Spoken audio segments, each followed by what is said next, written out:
চলতে থাকো, একদিন থামতেই হবে।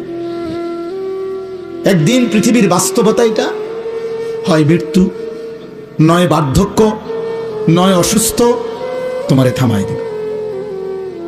মৃত্যু এসে তোমারে থামাবেই, বৃদ্ধ বার্ধক্য আইসা তোমাকে থামাবেই, হয়তো কোনো বিপদ অ্যাক্সিডেন্ট তোমারে থামাই দিবে। একদিন শুনবা শরীরে এমন রোগ বাসা বাঁধছে। আজকে এক ভাই আমার লগে দেখা করছে, কইছে হুজুর আমি একটা মিনিট আপনার সাথে কথা কইতে চাই।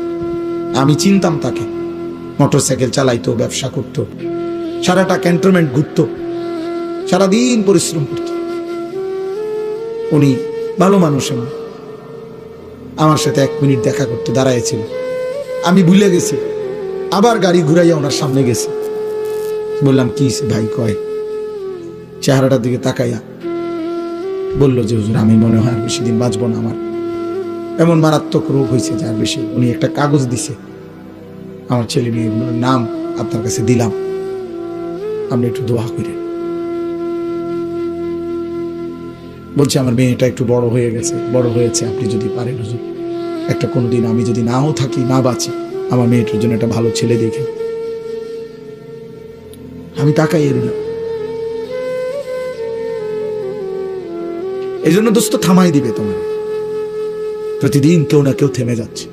আল্লাহ যাকে ঈমান দেয় নাই, আল্লাহ যার ব্যাপারে সিদ্ধান্ত নিছেন ঈমান দেবে না, তার জন্য ঈমান নবীগণ পর্যন্ত চেয়েও নিতে পারে না। আল্লাহ তাআলা এই কায়নাতের মধ্যে আল্লাহর সবচেয়ে প্রিয়জন, আপনজন, কলিজার টুকরা আমাদের নবী সাল্লাল্লাহু আলাইহি ওয়াসাল্লাম। সেই নবী, তার চাইতে বেশি প্রিয় আল্লাহর কাছে আর কেউ নেই। তার চাইতে বেশি মাহবুব আল্লাহর কাছে আর কিছু নাই, আর কেউ নাই। গোটা কায়নাতের সবচেয়ে আপন প্রিয় বন্ধু তিনি, কিন্তু সেই তিনি পর্যন্ত নবীজি সাল্লাল্লাহু আলাইহি ওয়াসাল্লাম উনার চাচা আবু তালেবের ইমানের জন্য খুব কাকুতি মিনতি করছেন, খুব বেশি কাকুতি মিনতি করছেন। মৃত্যুর পূর্বে কাঁদছেন, অনেক বেশি অনুনয় বিনয় করছেন চাচারে কালেমা পড়াবার জন্য। আবু তালেবকে কুল লা ইলাহা ইল্লাল্লাহ কালিমাতান আশহাদু বিহা আশহাদু লাকা বিহা ইনদাল্লাহ, বুখারী riwayat। আল্লাহর নবী সাল্লাল্লাহু আলাইহি সাল্লাম চাচাকে বলছেন মৃত্যুর পূর্বে, কার চাচা একটাবার শুধু কালেমাটা পড়ে, একবার শুধু পড়ে দিলে কিয়ামতের দিন এই কালেমা নিয়ে আমি আপনার পক্ষে আল্লাহর কাছে সাক্ষ্য দেব। একটাবার বলে,